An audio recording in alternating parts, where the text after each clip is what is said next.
The massive station called Nexus Prime floated in the darkness of space like a metal city. Its towers reached out in all directions, each one bigger than most planets' capitals. Inside the main council chamber, 7 different alien species sat around a table that could fit 100 humans. Admiral Veltar stood at the head of the table.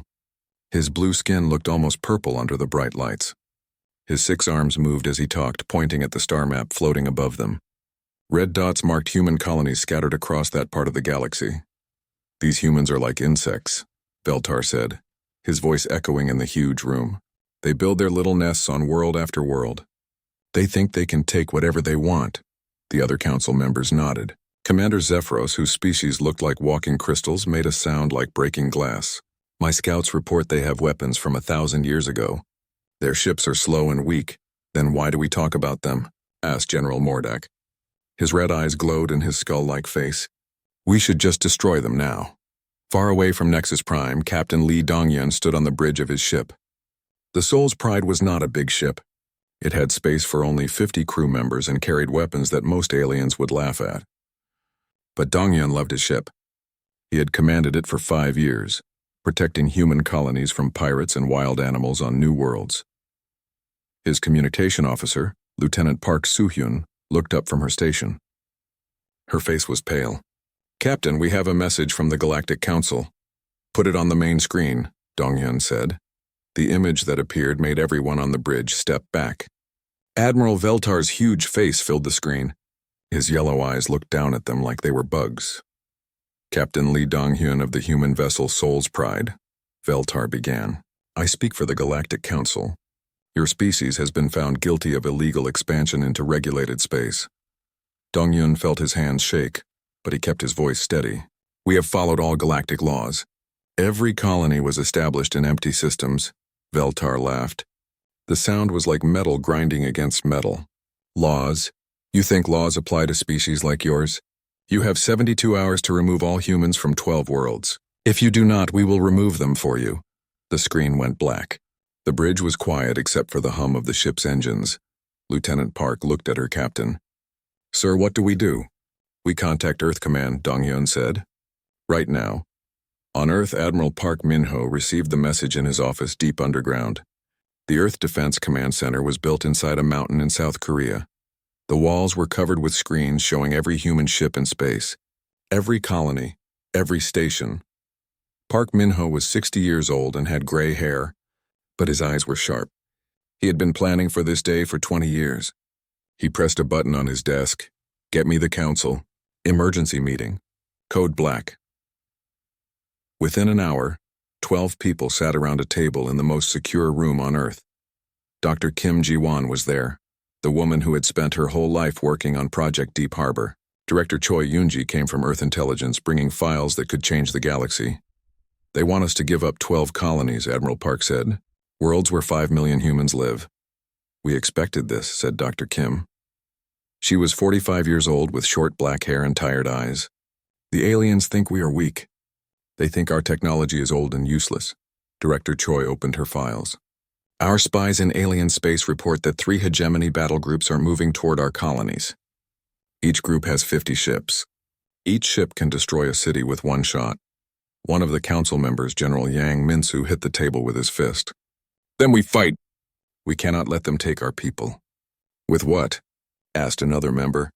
"Our entire fleet has maybe 200 ships. They have thousands." Dr. Kim stood up. "It is time," she said quietly. "Time to show them what we have really been building." Admiral Park nodded slowly. "How long until it is ready?" "The Terra Invictus has been ready for 6 months," Dr. Kim said. "We were just waiting for the right moment." Director Choi smiled for the first time in weeks. "The aliens think they know everything about us. They have been watching our colonies, counting our ships, measuring our weapons, but they never looked in the right place." "The ocean," said Admiral Park. 11 kilometers down in the Pacific," Dr. Kim confirmed, "where no alien has ever thought to look." The council members looked at each other. Half of them had never heard of Project Deep Harbor. It was so secret that even most of Earth's government did not know about it. "Show them," Admiral Park ordered. Dr. Kim pressed buttons on her tablet. The lights in the room dimmed and a hologram appeared above the table. It showed a ship, but calling it a ship was like calling a mountain a rock. The Terra Invictus was 3 kilometers long and 1 kilometer wide. Its hull was black metal that seemed to absorb light. Weapons covered every surface. Hangar bays could hold thousands of fighter ships. "This is impossible," whispered General Yang. "How did we build something like this without anyone knowing?" "Very carefully," said Director Choi, "and very slowly. For 50 years, we have been mining the deep ocean. We told everyone we were looking for minerals. Really, we were building this. The aliens think human technology is weak because they only see what we want them to see," Dr. Kim explained. "Our colony ships are slow on purpose. Our weapons look old on purpose. We wanted them to think we were not a threat." Admiral Park stood up. "Contact Captain Song Hyojin. Tell her it is time to surface." Deep in the Pacific Ocean, 11 kilometers below the waves, lights began to turn on. The Mariana Deep Construction Facility had been home to 50,000 workers for decades. They had lived their whole lives in the darkness, building humanity's greatest secret. Captain Song Hyojin walked through corridors that were wide enough for trucks to drive through. She was 38 years old, the youngest person ever to command a vessel this size. Her crew of 200,000 people had trained for this moment their entire lives. "All stations report ready," said Commander Bei Jinho, her second in command. Captain Song looked at the main screen. It showed the ocean above them, dark and cold. Soon the aliens would learn that humans were full of surprises. "Begin surface operations," she ordered. "Let's show the galaxy what Earth has been hiding." News of the human victory spread across the galaxy faster than light itself. On worlds that had been under hegemony rule for centuries, people gathered around communication screens to watch recordings of the battle. They saw impossible things. Human ships appearing from nowhere, alien dreadnoughts exploding, the mighty hegemony fleet retreating in defeat. Ambassador No Jinwoo sat in his office on the diplomatic station near Mars, reading message after message from species across the galaxy. His communication system had not stopped working since news of the battle reached civilization. Ambassador, his aide, Secretary Park Min-soo, entered with another stack of urgent transmissions. "We have received formal contact requests from 47 different species in the last 6 hours. No picked up the first message and read it aloud. "The Keth Republic formally requests alliance with the human government against hegemony oppression. We offer our manufacturing capacity in exchange for protection." He looked up at Park. "The Keth have been slaves to the hegemony for 300 years. "This one is from the Veltari Union," Park said, handing over another message. "They say they have been planning rebellion for decades, but never had the strength to act. They want to coordinate their uprising with our military operations." No rubbed his tired eyes. "How many species have contacted us?" 63 so far, Park replied. "And the number keeps growing. It seems half the galaxy has been waiting for someone to prove the hegemony could be defeated." On Nexus Prime, the Galactic Council met in emergency session. The massive chamber was filled with angry voices as representatives argued about what to do next. The 7 ruling species had never faced a crisis like this. Admiral Veltar stood before the council, his blue skin now pale with humiliation. His uniform was scorched from the battle, and one of his 6 arms was in a medical support device. "Explain to us again how 50 of our best ships were defeated by 5 human vessels," demanded General Mordek. "Their technology is beyond our understanding," Veltar replied quietly.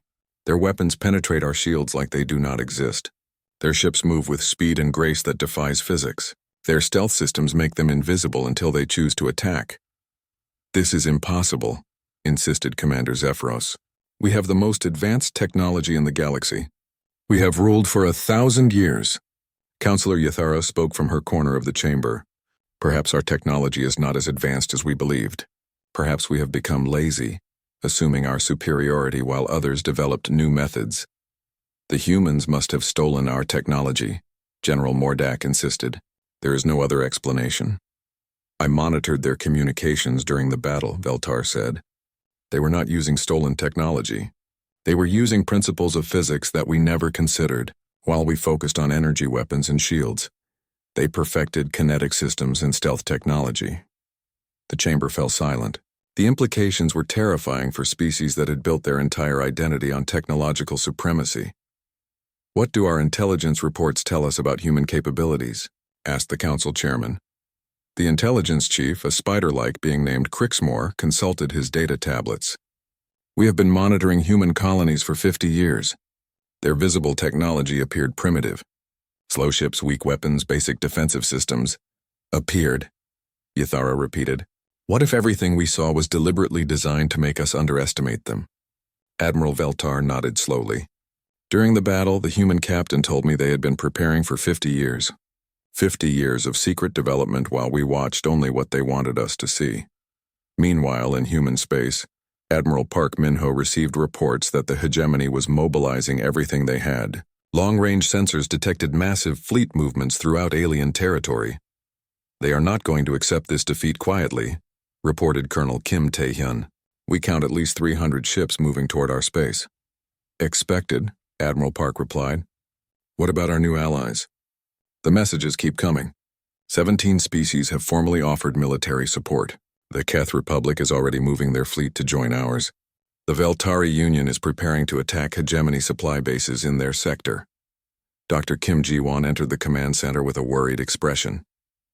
Admiral, we need to talk about our strategic situation. They moved to a private briefing room where Dr. Kim activated a holographic display showing the galaxy. Red dots marked hegemony forces. Blue dots showed human positions, and green dots represented potential allies. We are vastly outnumbered, Dr. Kim began. Even with our technological advantages, we cannot fight the entire hegemony simultaneously. We need to be smarter than they are. What do you recommend? Hit-and-run tactics. Use our stealth capabilities to strike at their supply lines and key installations. Force them to spread their forces thin, trying to protect everything. Admiral Park studied the display. What about our new allies? Use them as distractions. While the hegemony deals with rebellions across the galaxy, our supercarriers can strike at their core systems. But their planning was interrupted by urgent news. Captain Lee Donghyun's voice came through the communication system from the colony world of New Busan. Earth Command, this is Seoul's Pride. We have a problem. The hegemony has begun orbital bombardment of civilian colonies. They are targeting non-military populations. Admiral Park felt cold anger rise in his chest. Are you certain? Confirmed. 3 colony worlds have been hit. Civilian casualties are in the hundreds of thousands. The aliens are not just fighting our military. They are trying to terrorize our people into surrender. Dr. Kim looked at Admiral Park with grim understanding. They have escalated this beyond military action. This is now about survival. Admiral Park activated the fleet communication system. All ships, this is Earth Command. The enemy has begun targeting civilian populations. Rules of engagement are now unrestricted. Protect our people by any means necessary. On the Terra Invictus, Captain Song received the new orders with anger that her crew had never seen before. She had tried to fight honorably, showing mercy to defeated enemies. The hegemony had responded by murdering innocent colonists. All hands, this is the captain, she announced over the ship's communication system. The enemy has chosen to target our families and children. We will respond appropriately. Prepare for deep strike operations. Wing Commander Lim Chan-ho gathered his pilots in the main briefing room. These men and women had trained their entire lives for space combat, but they had never fought to avenge murdered civilians. The hegemony wants to fight dirty, Lim told his pilots. They think killing innocent people will make us surrender. They are about to learn how wrong they are. Lieutenant Huang Jion raised her hand. Sir, what are our new targets?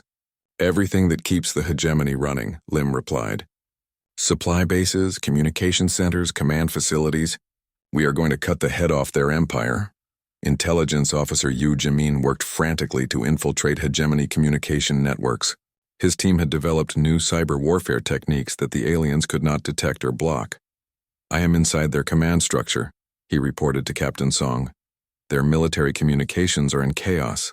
Multiple species are rebelling simultaneously. The hegemony forces are stretched thin trying to maintain control. What about their fleet movements? They are pulling ships from border regions to mass for an attack on Earth, but this is leaving their core systems vulnerable. Captain Song smiled grimly. Then we will give them a lesson in strategic thinking. Communications, contact the other supercarriers. It is time for Operation Deep Strike. The 5 human supercarriers disappeared from human space, using their advanced stealth systems to become invisible to enemy sensors. While the hegemony massed their fleets for an attack on Earth, the Terra Invictus and her sister ships moved toward the heart of alien territory. Their targets were not military bases or fleets. They were going after the infrastructure that held the hegemony empire together, communication relays that coordinated their forces, supply depots that fed their war machine, command centers where their leaders made decisions. Dr. Shin Mirai monitored alien communications as the human fleet moved deeper into enemy space. Captain, the psychological impact of our actions is spreading. Reports of our capabilities are causing panic among hegemony leadership. Good, Captain Song replied. Fear will make them make mistakes. There is something else, Dr. Shin continued. The alien leadership is divided. Some want to negotiate. Others want to escalate the conflict even further. Which side is winning? The extremists, unfortunately. Led by General Mordak, they believe the only solution is the complete destruction of humanity. Captain, Song looked at the tactical display showing the route to Nexus Prime. Then we will have to convince them otherwise. The human supercarriers approached their targets. The galaxy held its breath. In a few hours, the war would either end in negotiation or escalate into a conflict that would reshape galactic civilization forever. The choice was no longer humanity's to make. The hegemony would decide whether they could accept a galaxy where they were not the supreme power, or whether they would fight to the death to maintain their dominance. Either way, the galaxy would never be the same again. Engineer Han Kyung-woo walked through the massive corridors of the Terra Invictus, checking systems that had been his life's work. At 55 years old, he had spent 30 years in the deep ocean, helping to build the most advanced warship in the galaxy. His tablet showed green lights across all systems. Everything was perfect. The ship around him was like a floating city. The main corridor was so wide that 10 people could walk side by side without touching. The ceiling was high enough that birds could fly inside if there had been any birds 11 kilometers under the ocean. Han stopped at observation window and looked out into the construction facility. The Terra Invictus sat in a cavern that humans had carved from the ocean floor. The cavern was so big that clouds could form near the ceiling. Lights along the walls made everything bright as day. Final systems check complete. Han said into his radio. All departments report ready for surface operations. Captain Song Hyojin's voice came back through his earpiece. Thank you, Engineer Han. Your work has been perfect for 30 years. Today the galaxy will see what perfect work looks like. Han smiled. He remembered when they first started digging this deep. Everyone thought the pressure would crush them. The weight of 11 kilometers of water above their heads was enough to flatten a normal building in seconds, but human engineering had found a way. In the ship's command center, Captain Song stood before the biggest screen any human had ever built. It was 50 meters wide and 20 meters tall. Right now it showed the dark water above them. Soon it would show the stars. Navigator Kim Yoo-jin, report our position, Captain Song ordered. We are 11.2 kilometers below sea level in the Pacific Ocean, came the reply. Surface conditions are calm. No ships detected above us for 100 kilometers in any direction. Commander Bei Jinho stood next to his captain. The aliens still do not know we exist, he said quietly. Their sensors cannot see through this much water. Captain Song nodded. That has been our greatest advantage. While they watched our colonies and counted our visible ships, we built this in complete secrecy. Dr. Yoon Seok-jin walked onto the bridge carrying a tablet full of technical data. He was the chief scientist for the Terra Invictus, and he understood the ship's technology better than anyone else alive. Captain, all weapon systems are online, he reported. The kinetic cannons are loaded and ready. The fighter squadrons are fueled and armed. The stealth systems are operating at full power. Explain the stealth systems again, Captain Song said. I want everyone to understand how we can hide something this big. Dr. Yoon touched his tablet and the main screen changed. Now it showed a diagram of the Terra Invictus surrounded by waves of energy. The aliens use energy-based sensors to find enemy ships, he explained. They look for heat, radiation, and electromagnetic signals. Our stealth technology does not just hide these signals. It creates false ones. He pointed to different parts of the diagram. To alien sensors, we look like empty space, or sometimes like a small asteroid. The system can even make us appear to be in a different location entirely. Commander Bei asked, what about our weapons? The aliens use energy shields to protect their ships. That is why we use kinetic weapons instead of energy weapons, Dr. Yoon replied. A kinetic cannon fires solid metal projectiles at incredible speed. Energy shields are designed to stop lasers and plasma bolts. They cannot stop a piece of metal moving at 50,000 kilometers per hour. Communications Officer Kang Ariam looked up from her station. Captain, we are receiving a transmission from Earth Command. Put it through, Captain Song ordered. Admiral Park Min-ho's face appeared on the screen. Behind him, the Earth Defense Command Center was busy with activity. Officers moved between stations, preparing for war.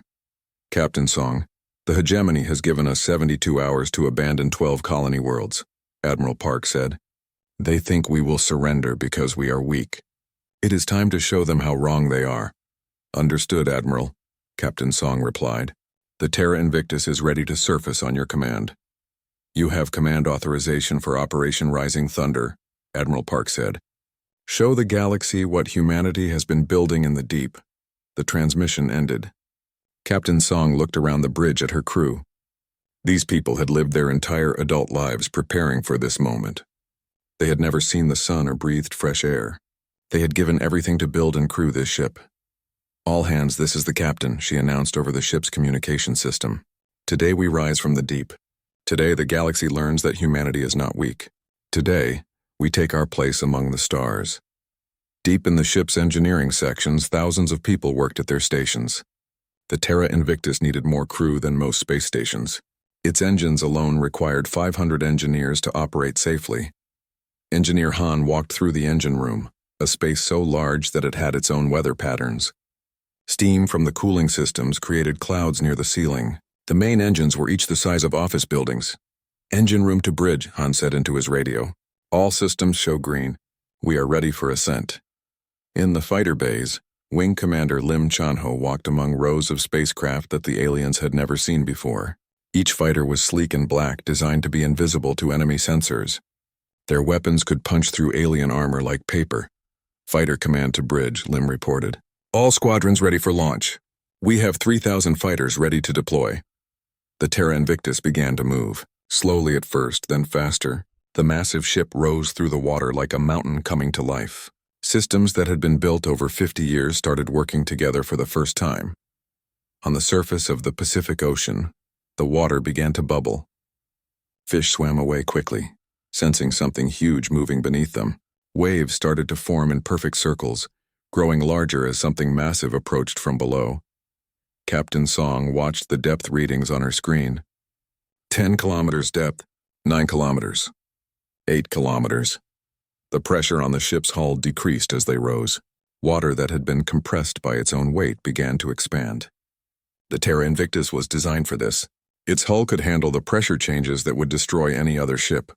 5 kilometers depth, reported Navigator Kim. 4 kilometers. 3 kilometers. Dr. Yoon monitored his sensors. Still no detection from alien surveillance satellites. Our stealth systems are working perfectly. 2 kilometers depth, Navigator Kim announced. 1 kilometer. 500 meters. Captain Song stood straighter. All hands prepare for surface breach. The tip of the Terra Invictus broke through the surface of the Pacific Ocean. Water cascaded off its hull like waterfalls. The ship kept rising, revealing more and more of its impossible size. Soon, the entire vessel floated on the surface. 3 kilometers of advanced human technology that had been hidden for 50 years. Surface breach complete. Navigator Kim reported. We are floating free. Captain Song looked at the main screen, which now showed blue sky and white clouds. After 30 years underwater, she was seeing daylight for the first time since she was a child. Communications, send a message to Earth Command, she ordered. Tell them the Terra Invictus has risen. Tell them humanity is ready for war. Communications Officer Kang sent the message. Within minutes, replies came back from around the world. Other ships were rising from hidden bases in the Atlantic, Indian, and Arctic Oceans. The Terra Invictus was not alone. Humanity had been building in secret for 50 years. Now their hidden fleet was ready to change the galaxy forever. The Terra Invictus broke through the Pacific Ocean's surface like a metal island being born. Water poured off its black hull in massive waterfalls. The ship was so large that it created its own weather system as it rose. Clouds formed around its highest towers. Captain Song Hyojin stood on the bridge watching the main screen show blue sky for the first time in years. Her crew had lived their entire adult lives underwater. Many of them were seeing sunlight for the first time since childhood. All systems operating normally, reported Commander Bei Jinho. Hull integrity at 100%. We are fully surfaced and stable. Dr. Yoon Seokjin checked his instruments. Stealth systems are active. To alien sensors, we still appear to be empty ocean. Captain Song nodded. How long before the hegemony fleet arrives at our colonies? 48 hours, Communications Officer Kang Aryam replied. Their lead ships are already entering human space.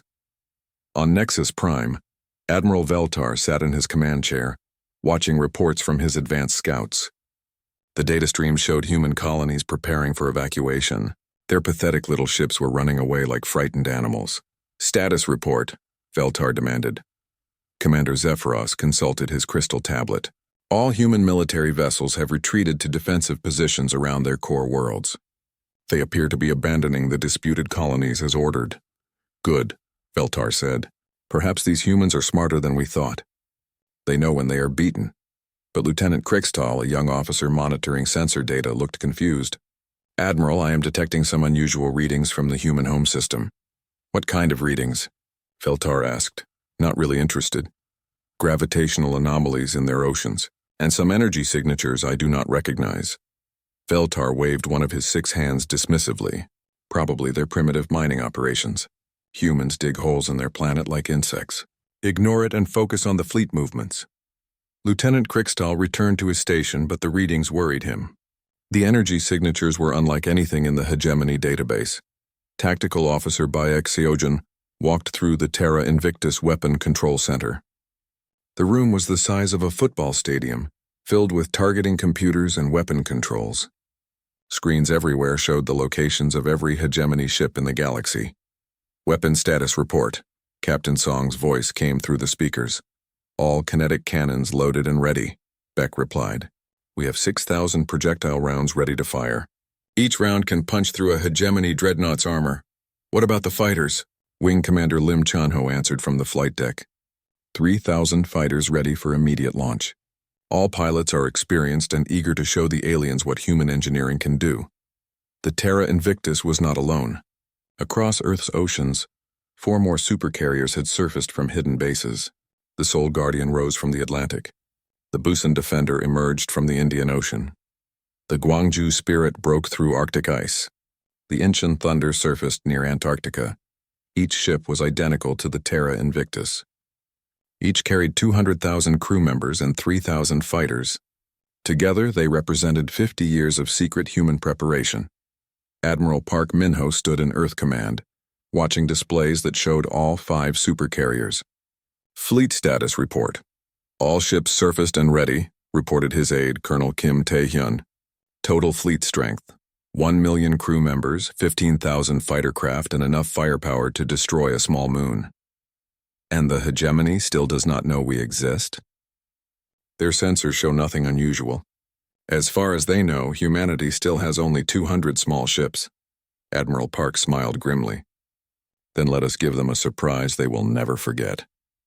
In space near the Neptune shipyards, Captain Lee Dong-hyun received new orders aboard the Soul's Pride. His small frigate was about to become the bait that would draw the alien fleet into a trap. All ships.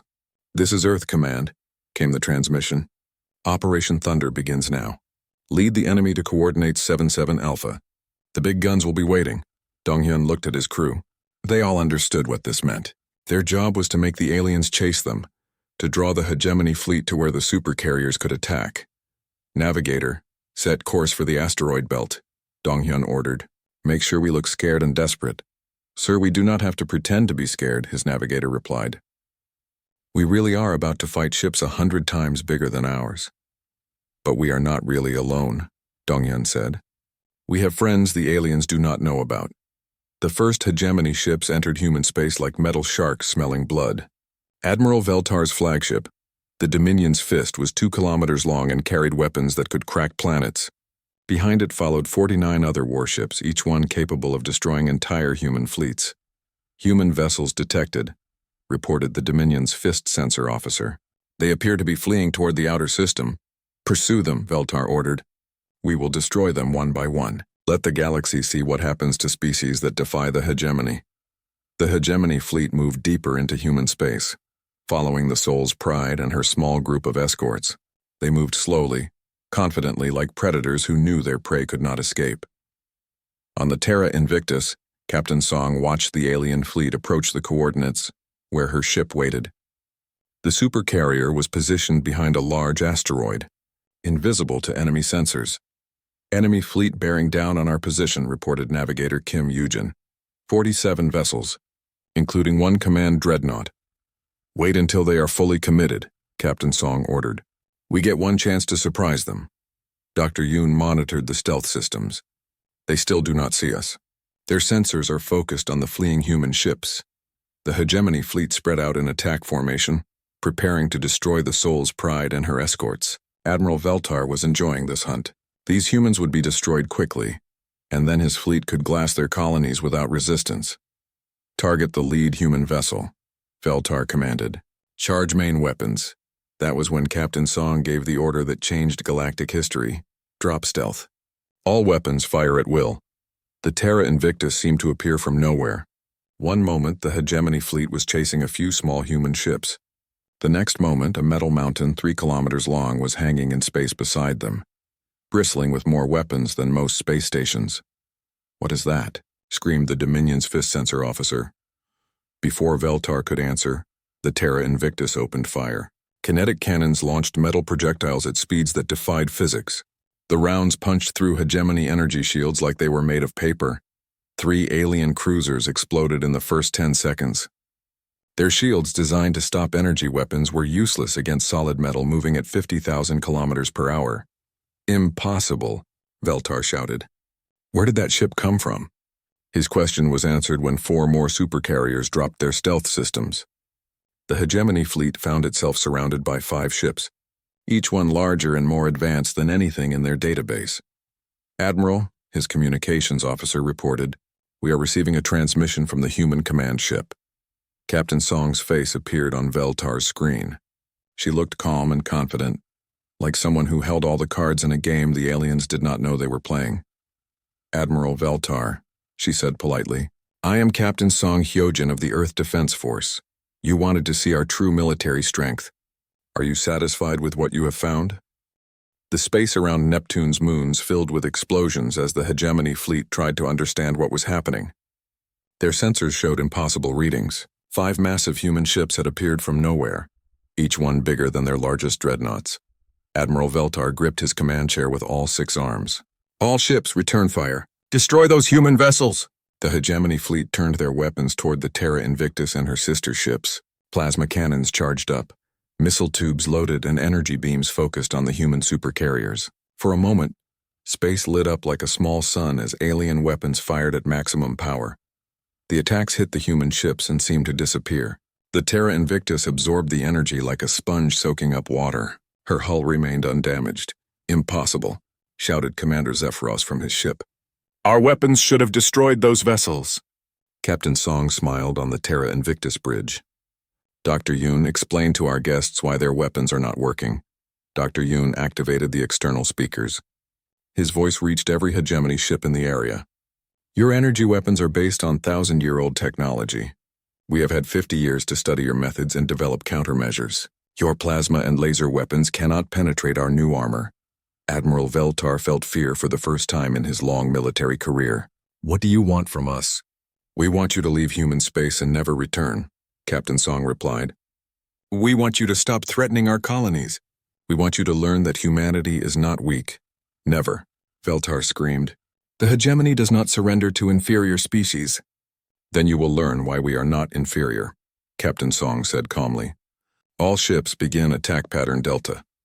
The 5 human supercarriers moved with impossible coordination. Their kinetic weapons fired in sequence, each shot perfectly timed. Metal projectiles tore through hegemony shields and armor like they were made of paper. Commander John Subin watched the battle from her corvette, the Daegu Runner. Her small ship had been part of the bait that drew the alien fleet into this trap. Now she could see the results of 50 years of human preparation. Captain, the alien flagship is trying to retreat, reported her tactical officer. Follow them, John ordered. But stay clear of the big guns. Let the supercarriers do their work. The Dominion's fist, Admiral Veltar's flagship, turned away from the human fleet and began to accelerate. But the Terra Invictus was faster. Captain Song's ship moved like a dancer despite its massive size, positioning itself between the alien flagship and escape routes. "This is impossible," Veltar muttered. "Ships that large cannot move so quickly." His science officer looked up from her instruments with wide eyes. "Admiral, their technology is beyond our understanding. Their engines work on principles we have never seen."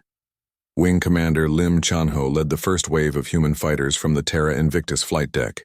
300 small craft launched from the Supercarrier's hangars, moving toward the alien fleet like a swarm of angry insects. "Blue Squadron, target the alien cruisers," Lim ordered over the radio. "Red Squadron, go after their destroyers. Gold Squadron, with me on the flagship." The human fighters were unlike anything the hegemony had faced before. They could phase in and out of normal space, appearing to attack and then vanishing before the aliens could target them. Their weapons were small but incredibly accurate. Lieutenant Huang Jiyan piloted her fighter through the alien formation, dodging plasma bolts and missile trails. Her craft was so small and fast that the big alien ships could barely track her movements.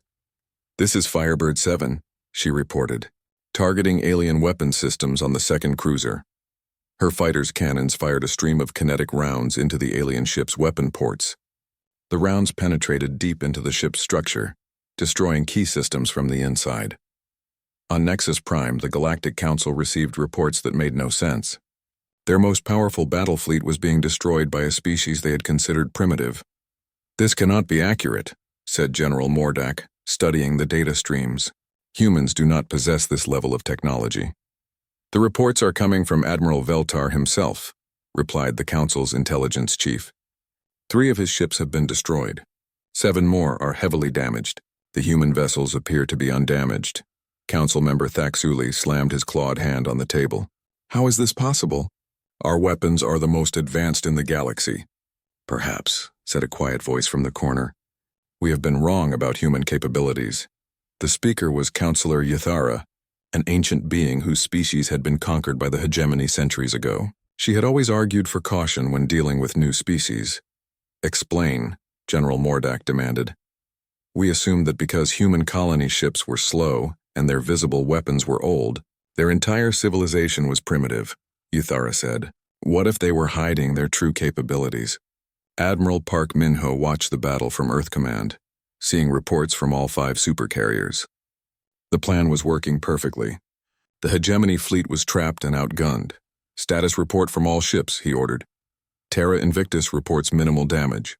Enemy flagship disabled," came the first report. Soul Guardian reports 3 enemy destroyers destroyed, pursuing fleeing cruisers. Busan Defender reports enemy formation broken, aliens in full retreat. Admiral Park nodded with satisfaction. "Signal all ships. Let some of the alien vessels escape. We want them to report what they have seen." Back in the battle zone, Admiral Veltar's flagship drifted powerless in space. The Terra Invictus had destroyed their engines without damaging their life support systems. The alien crew would live, but they would not forget what they had experienced. Captain Song opened communication channels to the disabled ship. "Admiral Veltar, can you hear me?" "I hear you," came the weak reply. "Your ship is disabled but intact. Your crew is alive. We could have destroyed you completely, but we chose not to. Do you understand what this means?" Veltar was quiet for a long moment. When he spoke again, his voice was different. The arrogance was gone, replaced by something that might have been respect. "It means you are not like us," he said finally. "We would have shown no mercy." "That is the difference between the hegemony and humanity," Captain Song replied. "We do not enjoy killing. We fight to protect what we love, not to conquer what others have built." Dr. Shin Mirai, the xenobiologist aboard the Terra Invictus, monitored alien communications during the battle. What she discovered was almost as important as the military victory. "Captain, the psychological impact on enemy forces is severe," she reported. "Their communications show complete shock and confusion. Many alien species define themselves by their technological superiority.